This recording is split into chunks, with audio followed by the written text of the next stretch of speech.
I'm going to show you a quick and easy way to change your chain with a new one.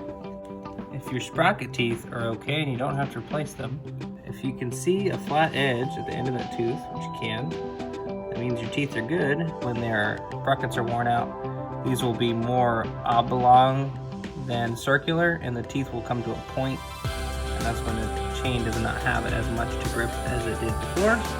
But I don't need new sprockets, so I'm just going to feed a new chain. Alright, first you want to grind off one of the links.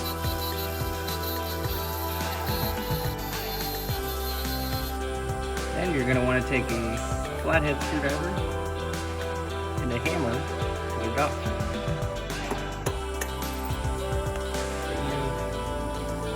Taking this link off, push it out. Now your chain is separate. Alright, and the reason why you need a new chain is when I bend this, it only wants to bend in sections. Each individual link does not bend. Okay, that's partly because it's not well lubricated. So this is what a new chain should feel like. It comes with your new link, like so.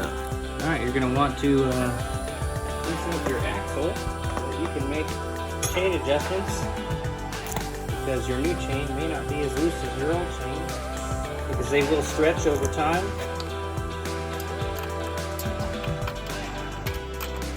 Alright, it just has to be loose, doesn't have to be removed.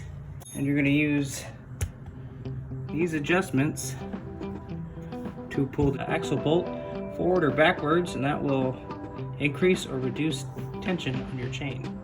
If I were to turn this counterclockwise, that would pull this backwards, thus increasing the distance between the center of the rear wheel to the center of the front sprocket there. So that would increase the length of the chain, and we don't want that. So we want to turn it clockwise.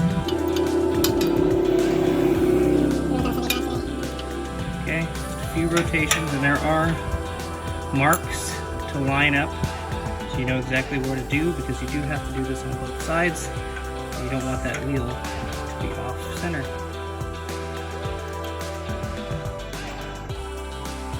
Alright, next thing you want to do is take your new link and get the chain positioned as accurately as you can, just lining it upwise because it doesn't want to bend side to side. Put the link up next to the old chain. Run your link connection through both. Then I did put this in neutral so that I could do this easier. Make sure it's lined up.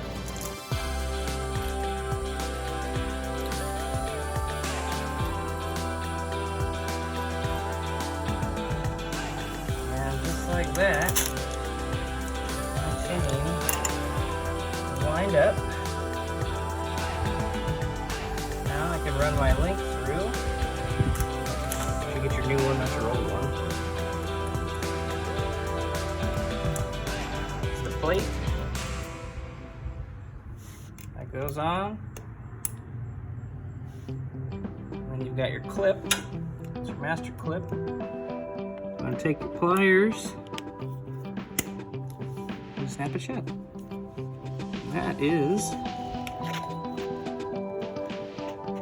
you put a new chain on without a bunch of hassle, if you're not doing your sprockets as well.